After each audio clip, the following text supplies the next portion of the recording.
Yeah. Exactly. Hello. Salad. I'm right back. Hello. Good to see you. Good to see all of you. I'm so sorry. I'm not there in person. I actually see. No worries. There's a deluge outside. It was probably is just a weekend. I'm a disaster. They're gonna get wiped out. And there's still a pile of people coming into the room, grabbing their lunch. So my dad Yesterday, I yesterday take a quick bathroom break, get a water or something. Totally okay. Do you have why don't we do a test of slide share real quick? Make sure it's looking good. Okay. Of that, if they put. We were talking about Audio or video or just basic slides? It's just slides. I'll do all the talking. Excellent. Average? At Okay, let's see. Does that look okay? Sitting there.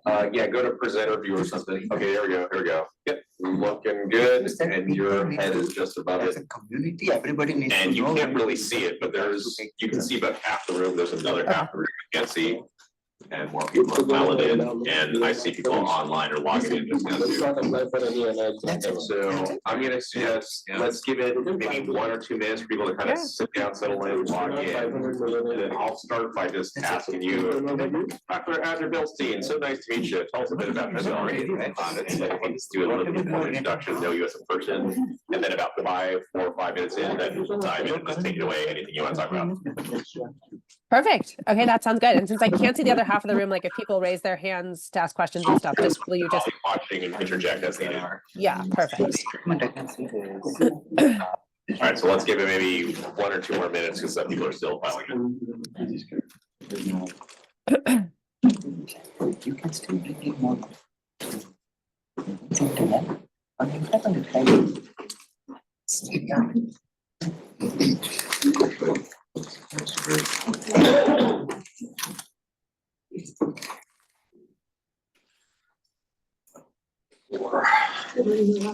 Yeah, look at it. I think that's yeah. How many stores are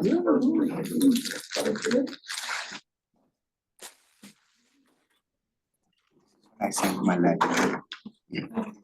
Last 3 years.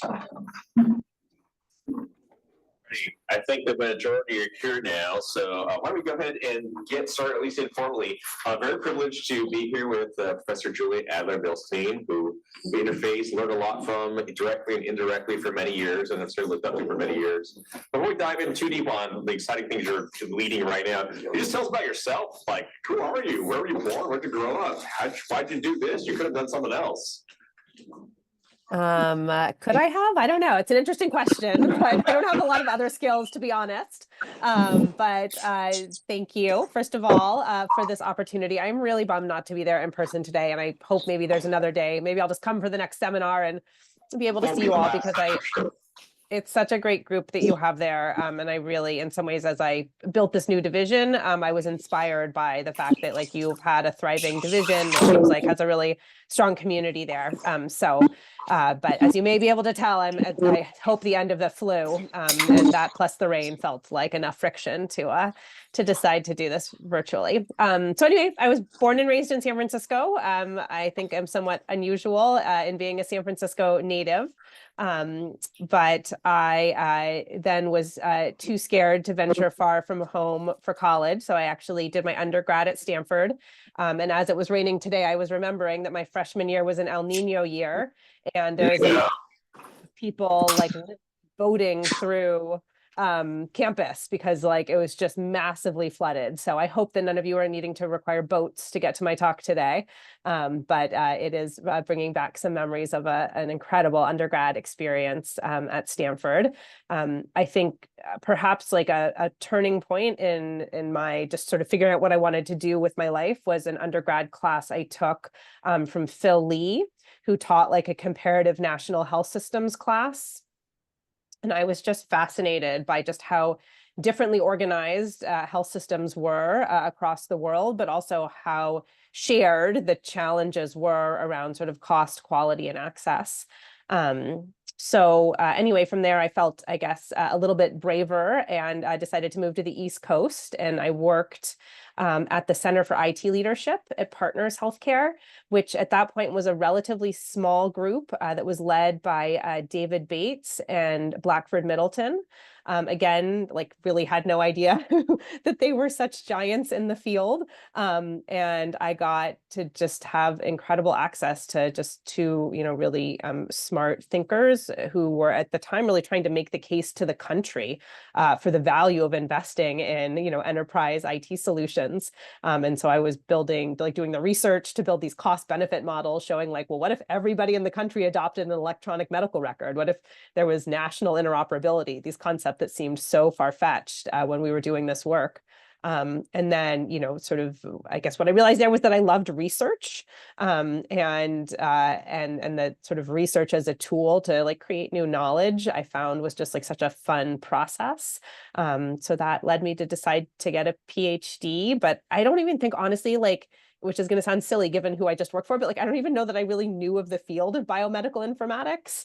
And so I applied to programs in health policy and started there and kept saying I'm interested in technology.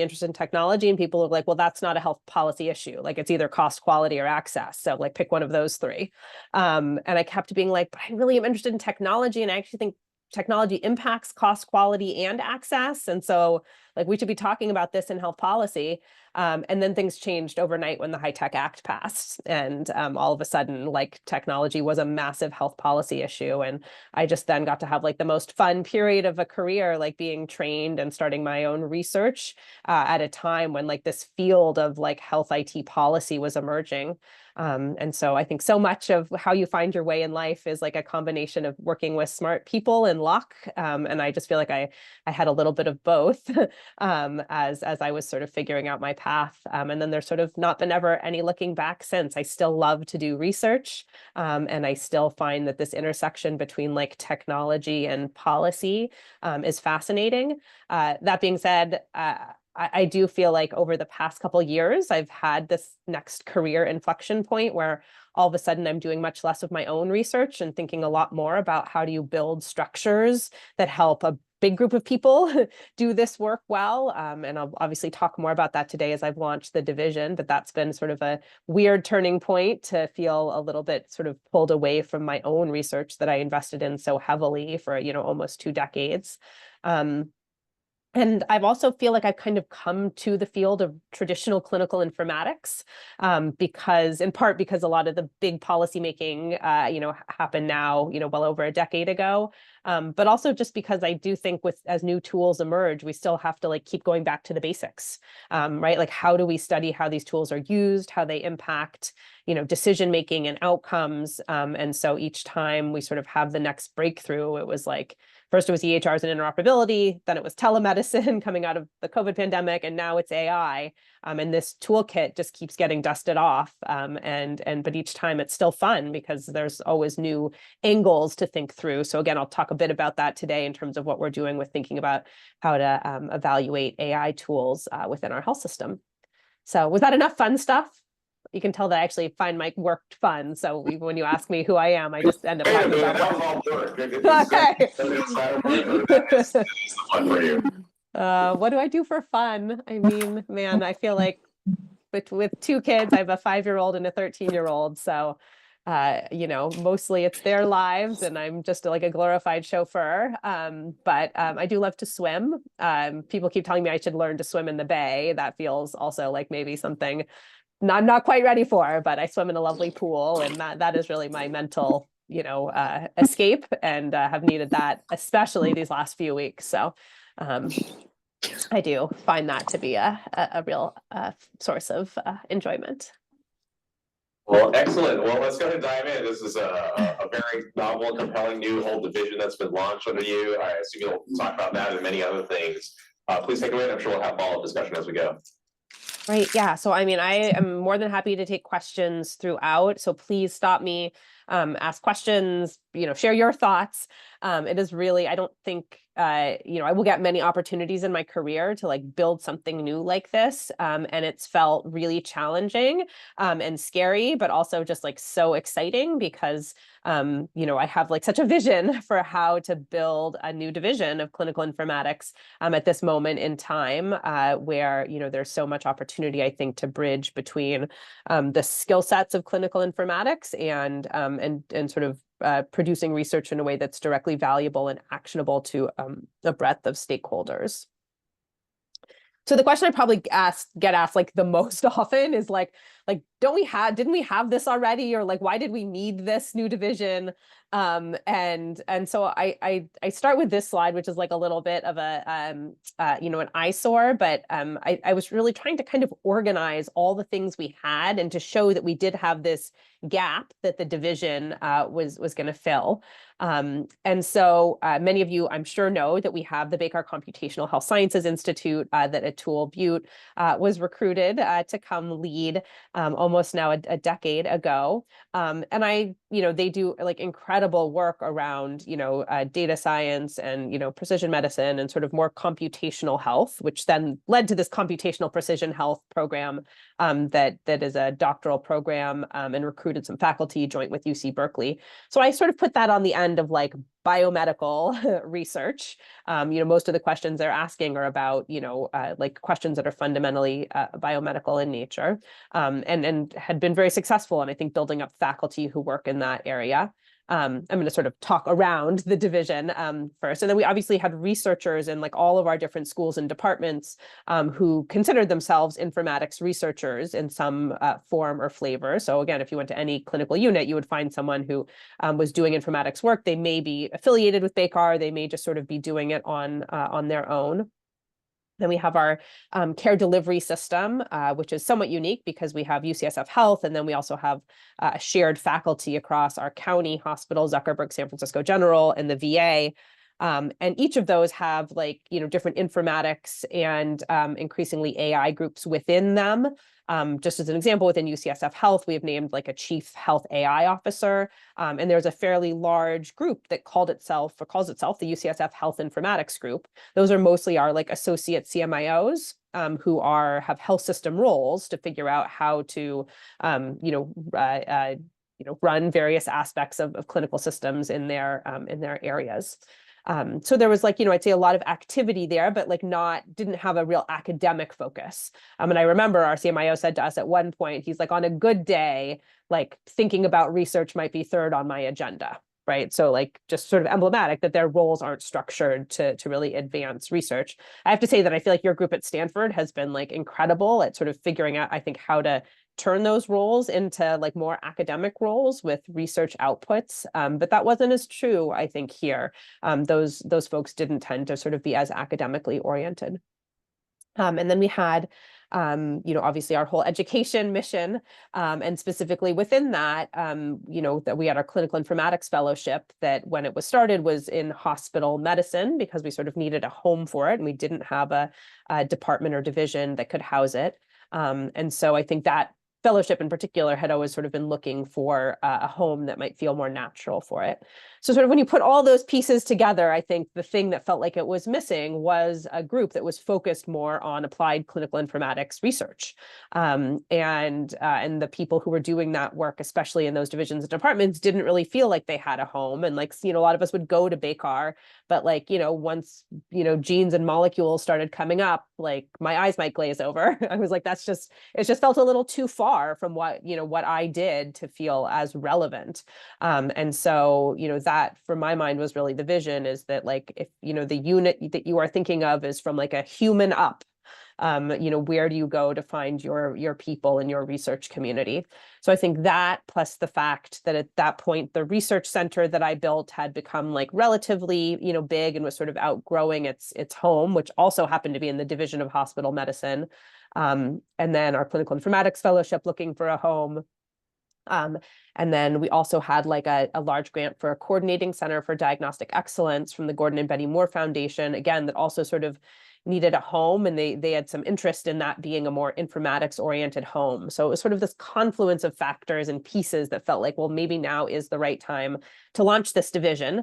And the fact that we had a chair of medicine, who many of you may know, Bob Wachter, who's just very excited about this field and area, and had written this book. The Digital Doctor is about to come out with a second book on AI. I think he also wanted part of his legacy as department chair to be the creation of this academic unit that will take this work forward. And he will be the first one to say that, like, he thinks that this is sort of like the most important area in academic medical centers to be working on. And so I think for him, it really felt like a natural opportunity to create the division.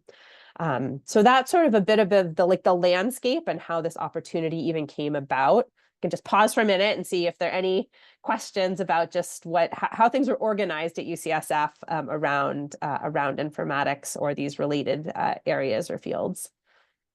And people online, you can also drop in a Q&A for what it's worth. But you led this CLEAR initiative before. Maybe tell us a little bit what that was, and you could have done all of that there already. You were very successful. What's the difference between that center versus this division, and why you make the change? Yeah, absolutely. So CLEAR was the oh my God, can I even remember what the acronym stands for? Clinical Informatics Improvement.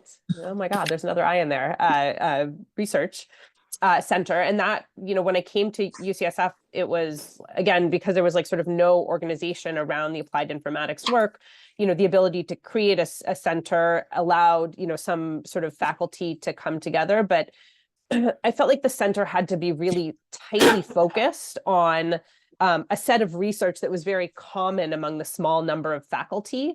And so that work ended up being sort of very heavily like my own work and like people who were doing work related to me. And so, we were able to build up that center and I think build a broad set of collaborations, which was great. But at the end of the day, we couldn't hire faculty into the center.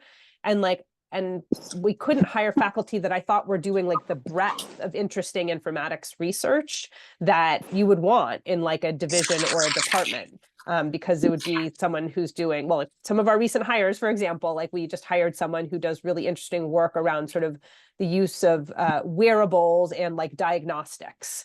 Like that was just sort of too far beyond what CLEAR focused on. I never would have been able to hire someone like that, but like that's really important work. And we want someone like that, like to be at UCSF and to be part of our division. So I think it was really a scope thing. CLEAR was like quite focused on a lot of like the metadata research and to some degree, some of the more like health IT policy work. Two really important areas. But now that we have a division, we can hire much more broadly, I think, across all the relevant domains of clinical informatics. Looks like we got a question from Ethan Go. I don't know, Ethan, if you want to ask your question directly. Hi, no, thanks for this great talk. Super fascinating how you built this ground up. It's curious, I think when people ask lots of like, what's the difference, right? In focus at UCSF versus others, for example, is it the people, the project, the organization? I'm curious how you tend to respond. Yeah, great. Well, thank you for that question. In some ways, like that is the question I'm trying to answer with this talk. So I will draw that out, I think, as I go through the talk. And if by the end, let's come back to that. And I want to be sure you feel like that question is answered because it's a really hard question. It's like, how do you articulate the value of a division, especially at UCSF, a non-clinical division, and one that's focused on an area that feels so broad and wide reaching that like it didn't, I think there was just some question about like, how do you effectively organize this around this topic? So let me keep going but I want to come back to that question because it's really the crux of the argument. Right. Okay. So again, you just no, there shouldn't be too much more acronym soup after this. So where did we start? We started with just a mission and a vision statement because again, to some degree, we had to explain to people in a small number of words, like who we are and what we do. One of the most fun things we did was we actually developed this mission and vision statement like as a division. And I remember the moment that one of our clinical informatics fellows actually like basically said almost word for word what ended up becoming our vision statement, which was, to be an international academic leader and this was the part that I remember he said, how to bring technology and people together to optimize healthcare. And I thought for me, like that was the essence of how we were different. Like you would not, I think, see that as part of like, other mission statements of the groups that I just showed you. Because I think we really is this combination of seeing the technology issues and then seeing the people issues. And this question of how to optimize healthcare particularly, right? Like how do technical systems support improving the delivery of healthcare? And so that was, I think, a first part of articulating our value and how we were different was coming up with these statements. And again, I think our vision statement in particular really nails one of the distinct features of what we focus on. And in fact, has been like, as people come to me and are like, am I a fit within your division? I show them this. I'm like, do you feel like, first of all, you're trying to optimize how healthcare is delivered? And do you think about both the technology side and the people side?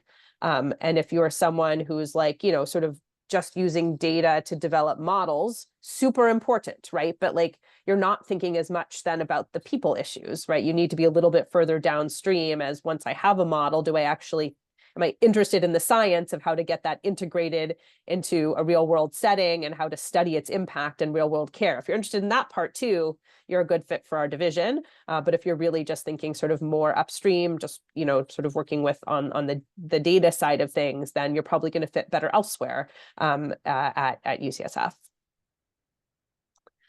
And then the next point to your people, like the most important thing I think you can do when you start anything new is to be very thoughtful about sort of who should be on your leadership team and what skill sets they bring. So we named an associate chief for research, an associate chief for education, an associate chief for our health system partnerships. And I think we're pretty strategic in trying to pick people who, had sort of relationships and vantage points on each of those. Picked a researcher who, again, I think had thought a lot about how to like build up research infrastructure in clinical informatics.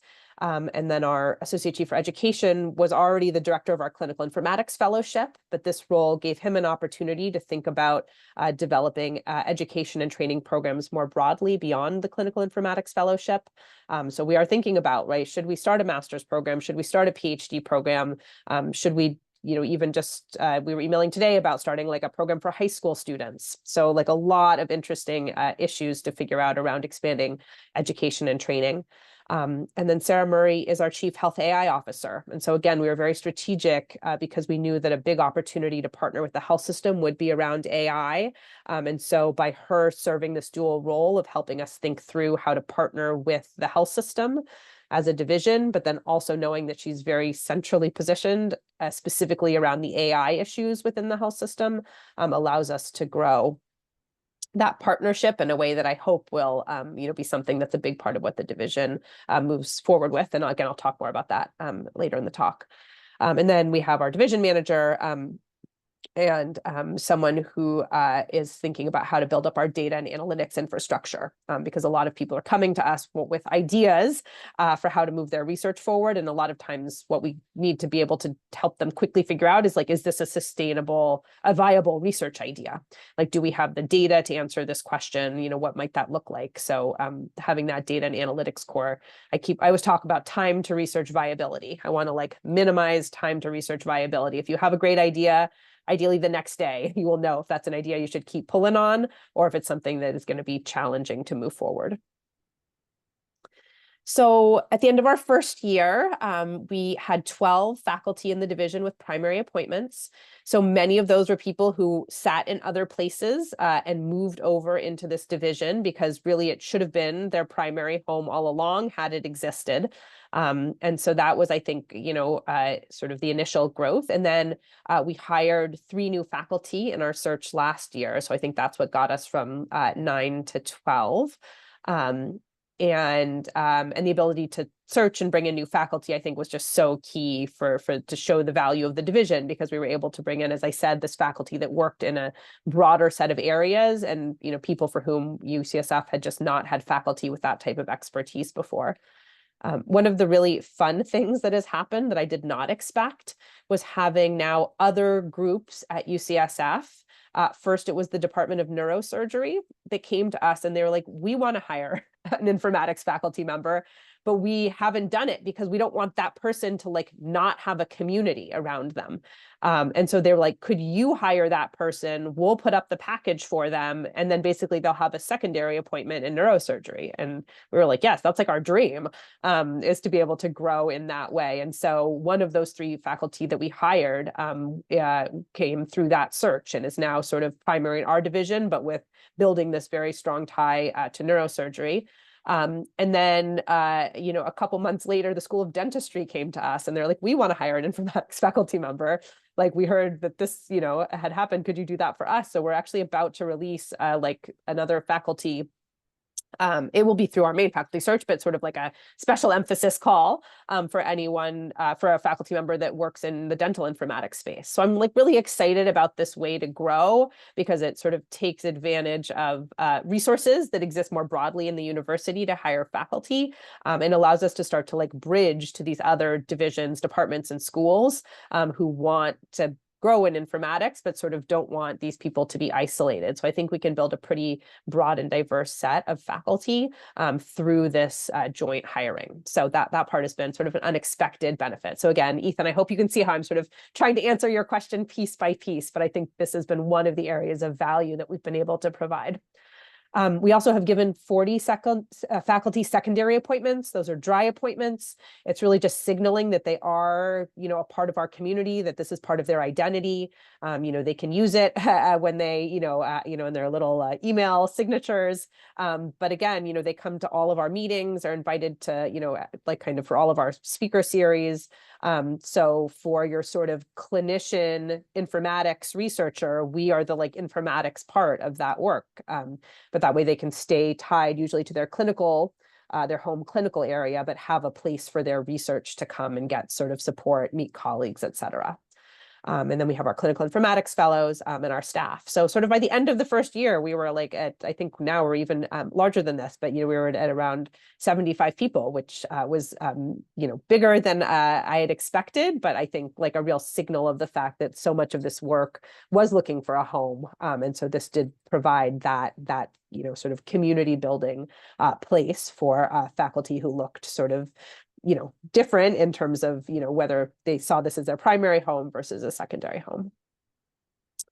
Okay. The other thing that was unique somewhat about the division is that we did want to be broad. And so it was important to me that, we were drawing from, a breadth of clinical areas. So we have, 26 of the 40 faculty come from other divisions within the Department of Medicine.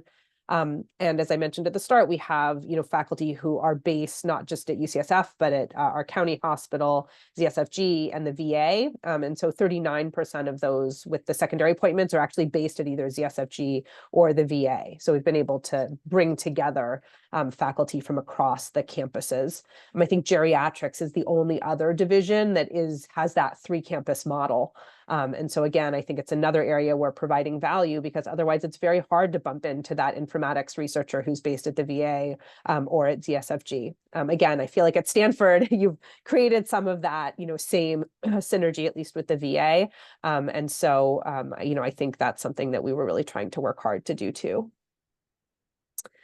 And then we have people, coming from, other departments and schools. So we have faculty who are based in like the School of Nursing, the School of Pharmacy, and this real breadth of people that have come together. And it's felt pretty seamless to me. Again, I think people are just really happy to bump into these colleagues who otherwise there weren't a lot of other places that they could go to see this group. Okay, so what do you actually do to bring people together? Question, yeah. So Julie, you make an important point there in that you said, all of these different departments and schools are bumping into each other. Are you guys located in a single building, or how is your division like physically located? Yeah, we are definitely not. I mean, obviously the 3 campuses are in like very different parts of San Francisco. And the space that we have is at Parnassus, which is just sort of one of the 2 UCSF campuses. So no, I don't feel like from a physical space perspective, we were or are honestly like co-located. And so that actually leads really nicely into why it was like really important, I think, to think about our like seminars, events, and meetings. Like, how do we get people to come together? Because it's not going to be from just coming into the office every day. And so we spent a lot of time thinking about how to both like organize events internally that would draw people. And then, can we also, put on some national events, because sometimes, at least for me, again, I feel like I see my colleagues most when I like go to national meetings, like my local colleagues. So we also wanted to be sure we were creating sort of events like that would draw people together, even if it wasn't just for UCSF only. So again, just some of the specific things that we built. We have a health informatics grand rounds that's actually joint between us and the UCSF health informatics group, that group of like CMIOs that I mentioned. So that's like a really nice seminar series, because I think it ties us more to the operational folks and brings us together to think about speakers and issues where there is a research interest, but it's not like so researchy and in the weeds that it doesn't feel relevant or practical to the operational folks. So just I think, is it today, in fact, is like Rich Miliani, who just came from Ochsner and is now at Sutter to sort of build up their like innovation group. So he's our speaker for that series. So again, I think that's been a nice bridging series. We also launched, along with BICAR, Computational Health Sciences Institute, and the CPH program, a new seminar series on AI in real world settings. Sorry, I just need one. And so again, thinking very strategically about how to create these seminar series in ways that bridge different groups. I think our speaker next week is Vinny Liu from Kaiser, and really focused on sort of, again, how to like build up this science around the study of AI tools in real world settings. So that's been a great, and that's also with our Department of Epi and Biostat. So again, that's been a little bit more researchy focused, but still keeping, from my perspective, from a Doc IT perspective, on the value of studying systems in real world settings. And just some other examples, we've had these Doc IT days where we come together and like meet and share what we're working on. We try to do usually some kind of like skill building activity and some social time. So we did one at UCSF, and then we actually did one at the VA and one at Zuckerberg San Francisco General. So it sort of allows each of the campuses to highlight what's happening there, but we are all attending them to build that community. And then, things like, Research Bound Bag. We have a quantitative office hours session that's actually very well attended, which is great if you have, questions about like a research study design, or that's where our Clarity guru is. So if you want to be like, is this data in Clarity and how do I find it? Like, he's there to answer those questions. And then our division meetings have actually been really well attended. I got a piece of advice from a colleague at IU who said, he was like, I just think this whole idea of faculty only meetings is like silly and like create sort of false divisions. He's like, you should just invite anyone who wants to come to your division meeting. So we have faculty, we have staff, we have students. I have like random med students who are coming to our division meetings. It's been great. I think it's like, again, especially because we're new, sort of creating that open environment and just like come and see what we're about, see what we talk about. Our CI fellows give lightning talks at the division meetings. So we're really trying to, again, build community connection and just be very open as we're building the community. And then just at the national level, I suspect some of these events are things that you all have attended. We had BAMIS just last week, which was terrific. And then as another example, again, of the value that I think comes from having a division like ours, we had a current and a former CI fellow that really felt like it was important to hold a national meeting on how to protect sensitive health information.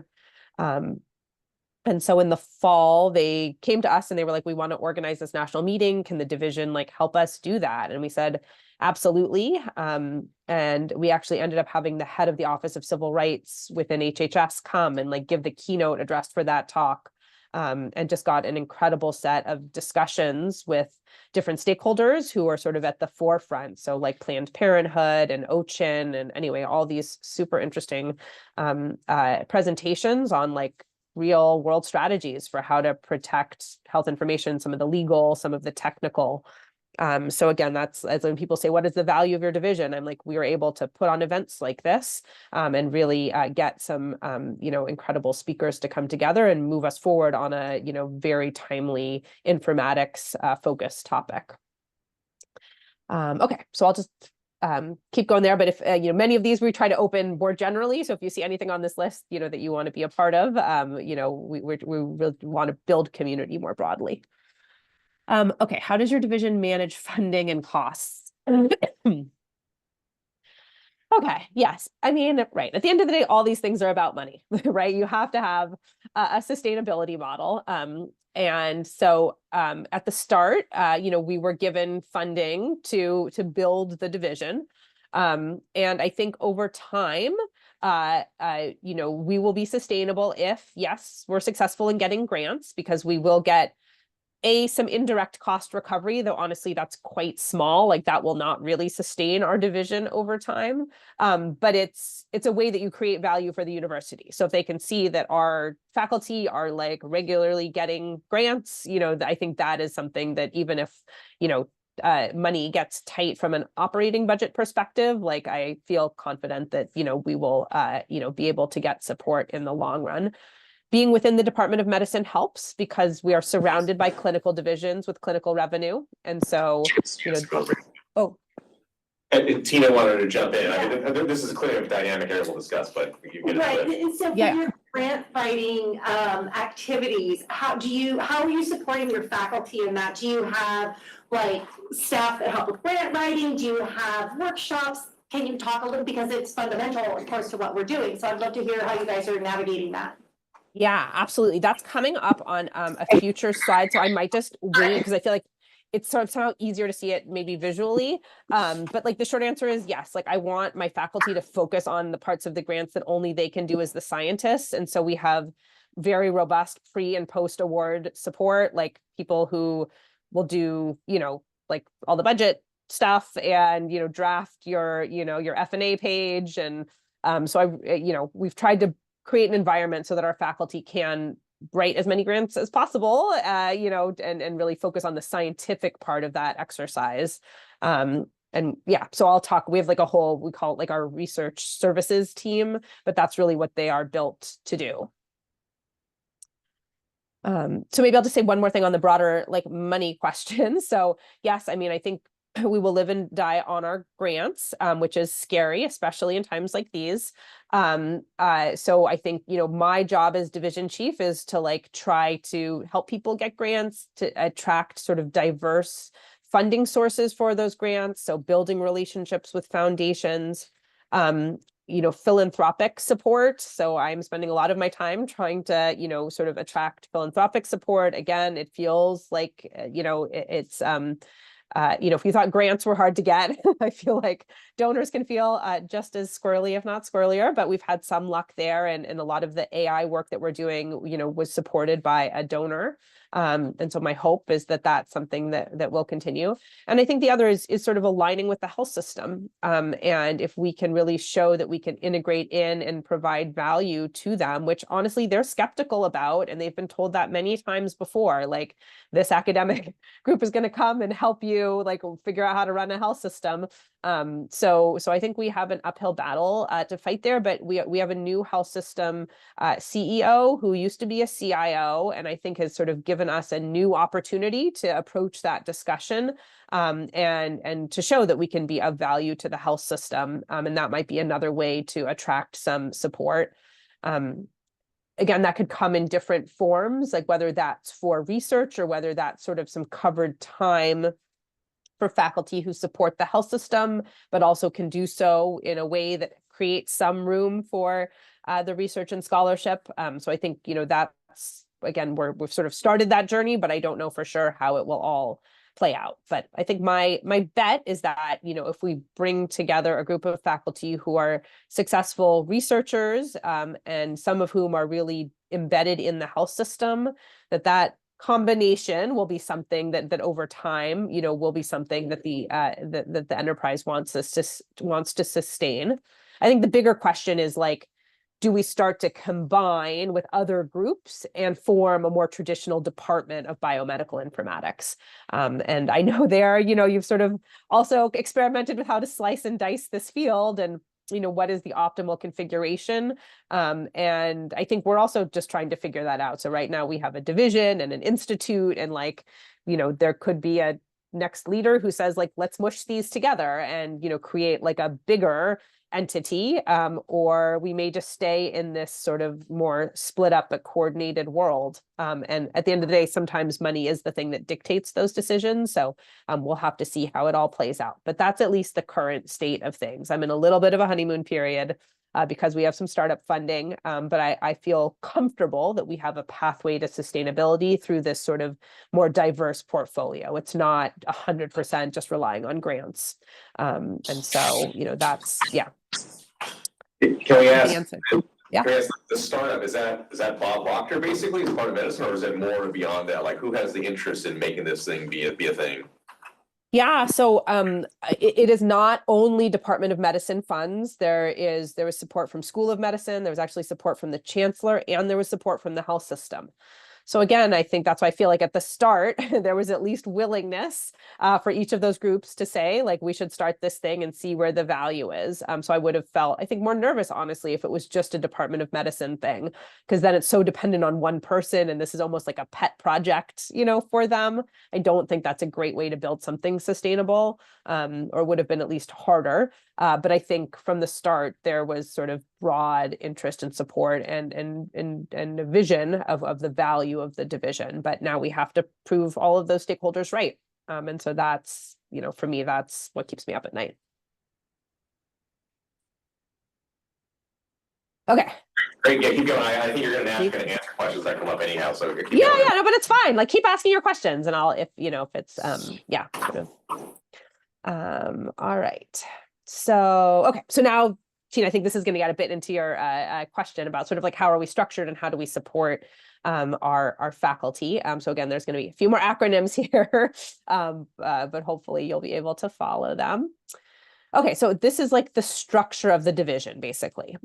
So I showed you who our Doc IT leadership team is. We meet weekly. That is sort of the, the cabal that comes together and makes decisions about, our strategy and strategic plan. I did ask that leadership team to put together a strategic plan at the start. It's online and publicly available if you want to review it. But I did feel it was really important when you started something new to be very transparent about, what our goals were. What are we working towards? What does, what can you expect to see coming from the division? So each of those leaders has an area in the strategic plan. They have very specific, objectives and tactics and KPIs that go along with that. And so that for me, again, was a really important part of getting that leadership team launched. So it's not just you're getting this title, but you actually feel like you have a scope of work to deliver on. And then within the division, we built sort of these three cores of support. So one is research services. So that's a group of project managers, research assistants, and people who basically know how to do all things grant related. And so that we provide for our new faculty sort of free of charge at the start. But the assumption is that as you write grants over time, that those people do get written into your grants. And so it is sort of, I always describe it as a kibbutz model. People, at the start may take more than they give, but over time we sort of build that support for that group together. And again, that I just think is so essential if you're going to have high expectations for grant support from your faculty, that you support them as they're doing this. That's more the practical support piece. I mean, I think, Tina, part of your question too was the science piece, how do you help people with developing the science. So we do have a work in progress sessions where people come and workshop grant aims. We also have a mentoring structure within the division, so that our faculty have sort of a diverse mentor team. Though honestly, I'm trying to figure out how to maybe even take that up to the next level. But part of that mentoring structure is also helping them know what other resources exist at UCSF. So we have like a case scholars program. So I think there's a lot of other pieces at UCSF that people can take advantage of outside the division. So we didn't want to build duplicative things with what already existed. So you can have like a mock study section, for example, and Department of Medicine actually pays faculty to serve as mock study section reviewers. You may have something similar. So like, I want my faculty to like go and use that, know of it and use it. Oh, well, maybe you don't.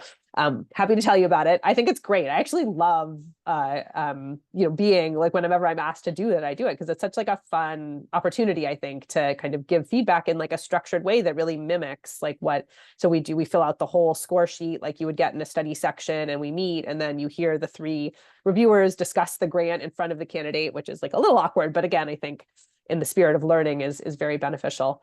And I think we get paid like $750 for each review, which is like not a trivial amount of money. So that's a nice program, I think, to get that science. So again, partly we're doing some things within the division, but partly I really want to be sure my faculty know to take advantage of all the things that exist at UCSF that will help them get that, because we're small, right? So that's part of the challenge, is like getting that brain trust together, and not just tapping the same 3 or 4 people every time that someone needs that support. I talked a bit about the data and analytics core. Again, there's always, it's like, people can come up with a million projects that they think are interesting. But we can't just do, everyone's unfunded project idea. So we've come up with like a structure within our data and analytics core where like consultations are available to anyone and are always free if you just need an hour or 2 of time, or you want to go to those office hours. But at the point that you're sort of starting to ask for like, data specs to be put together, or data pulled, or analyses done, or method sections of papers written, like at that point, you do need to be able to bring funding. But that funding can be like from any, source, if you have some health system funding. So we've actually been able, I think, to pull in support for the data and analytics core through lots of different sources. And people tend to have these little pockets of money, and a lot of times they're just looking for, again, the help to access data and do some of the analytic work. So our team, I think, has built a good reputation there as, as a sort of a service function to help people with that, especially pilot data is a big focus, because we want people to get pilot data for their grants. And then core services is like, our just sort of division management team. But I will say the person that I've gotten to hire that's been like transformative is like a director of communications. Now it's like I have someone who just thinks about how to like communicate and talk about our work. And that is true, like even as we're going out to like donors, for example, or like we're heading into AMIA and we want someone to put together like the whole, this is what DocIT is going to look like at AMIA. If any of you saw that San Francisco guide that we put together for AMIA, our director of communications did that. So again, this is like, what is the value of the division? Another example, right, is that we're now at a level of scale where we think can invest in some of these shared resources that really amplify the impact of the work. And having someone who, she like taught me how to get on Blue Sky. These are little things, but they I think help and make a difference in terms of the impact. And then so those are the core services. And then within the division, we obviously have our faculty, and like they're the lifeblood of the division, and and that's why they're sort of shown as the foundation. But we did see opportunities to kind of build signature, things within the division that were bigger than just like one person. So we obviously have our clinical informatics fellowship, and because that's our only training program, they get like a lot of our care and attention.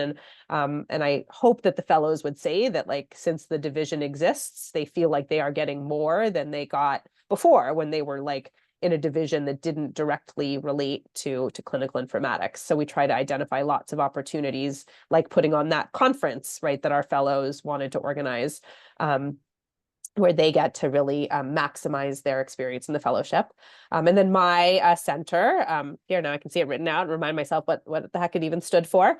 So that research center moved into the division and has now been taken over by AJ Holmgren, who has, again, enabled that center to focus on the metadata research in particular. So in some ways that's actually been helpful to give that center some more definition, and they hold a monthly webinar, for example, on, national EHR metadata work. And then one of our newer initiatives that's run by Lisa Rotenstein is ADAPT, the Center to Advance Digital Physician Practice Transformation. Again, partly that's her interest in really studying sort of physician wellness and well-being at the intersection of digital tools.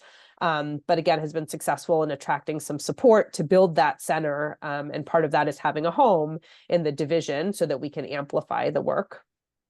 I talked about Codex, our large diagnostic excellence coordinating center.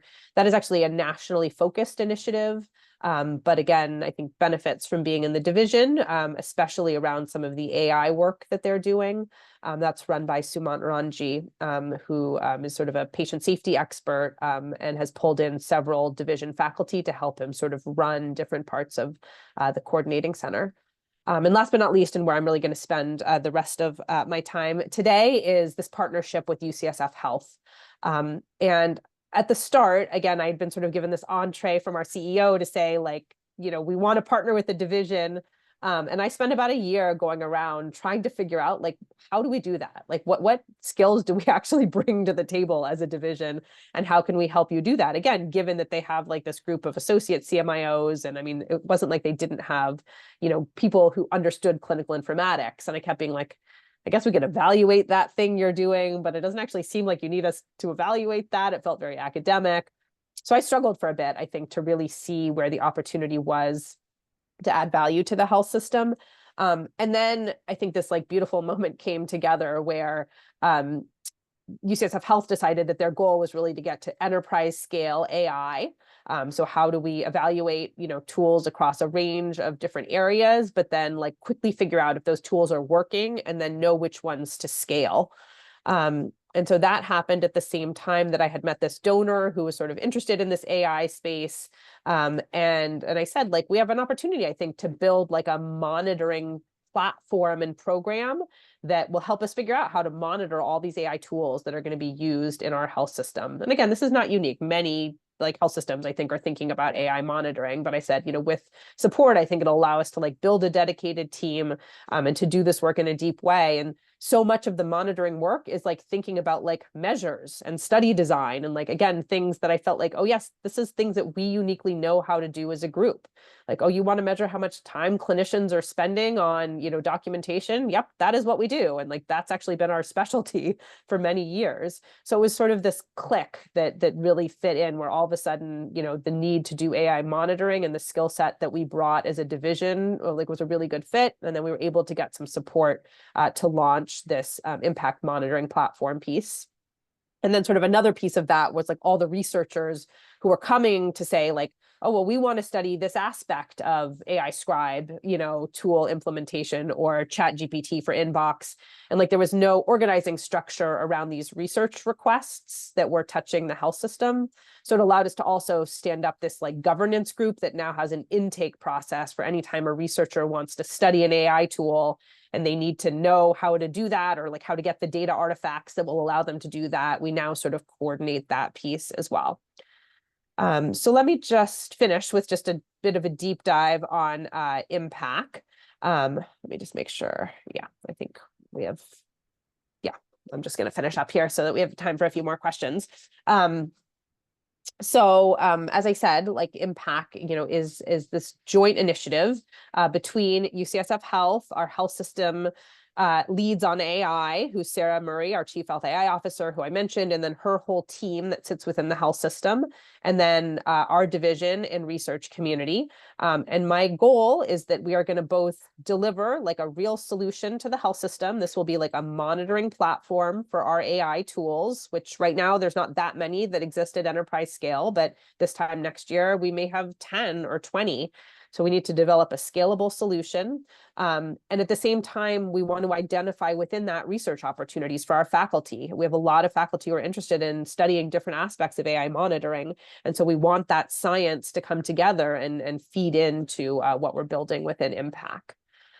So, you know, yeah, let me just we talked about the leadership team. So I think this is the piece that I wanted to finish on. So what will Impact include? It'll be sort of a real-time monitoring dashboard.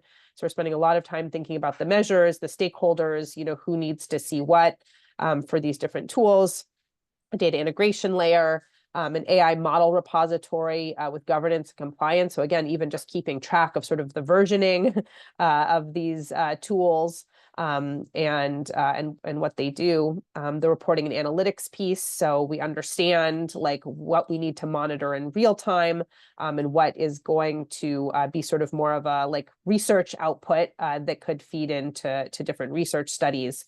And then all the stakeholder coordination that goes into this. So again, depending on who's paying for that tool, like what do they want to be able to understand in terms of its impact and value. So some of this is like traditional monitoring for like safety and effectiveness and just the whole trustworthiness bundle. So like if a tool is doing something bad, we want to catch that right away.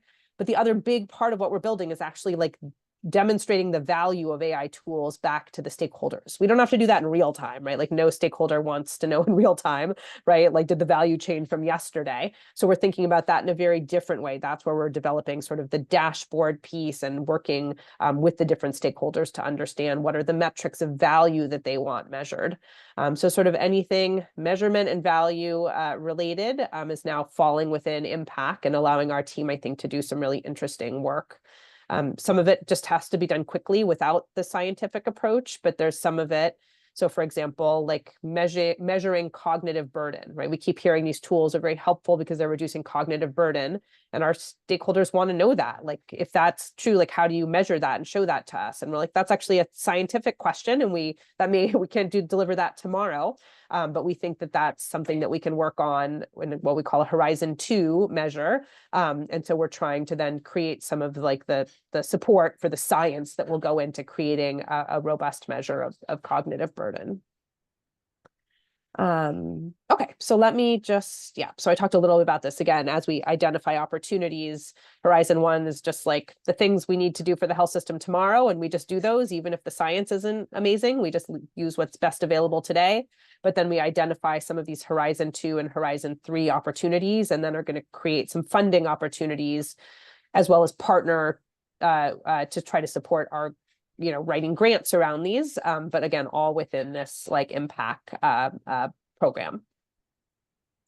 Okay, there's a lot of detail here, which I'm happy to, but we had a very exciting moment when we built our first dashboard coming out of impact, because like we actually had a product and have taken this back to, again, the health system stakeholders who are like, yes, this is what we've been looking for. But like the amount of work that went into like picking these measures and making sure that like, we were doing like the data visualization, it's actually been quite a heavy lift. But I hope that by the time we've done the second, third, fourth, or 10th tool, like this will become sort of more routinized, and we can focus more on the science and less on just sort of the basic foundational pieces. Okay. So I will just leave it at that. But again, the reason I'm so excited about this piece is like, if we show that we can do this well, I hope that then the health system will say, okay, this is work that we do want to support in the long run. And again, brings together the operational needs with the science and creates room for this partnership that I think will help sustain a division like ours in a way that has been challenging in the past, to be able to show that we have this, this value back to our health system stakeholders. Okay, so Ethan, did I answer your question? Yeah, you did really well. Thank you. Okay. So I think it's been value in a bunch of different areas. Great. Maybe it'll tie to Jiyoung's question and kind of interrelates to that too. Maybe Jiyoung, you want to jump in with that question? Yes. Can you hear me? Yeah. Okay. Hi, Julia. Nice to meet you again. So I could feel the excitement about this new division all across UCSF, multiple departments and divisions. And I'm also very sure that Doc IT will thrive. So from your perspective, how would you envision measuring or assessing the successful launch of this new division in the next 3 to 5 years? Is it gonna be like the number of grants or the research papers or any other like sort of values that you would like to focus?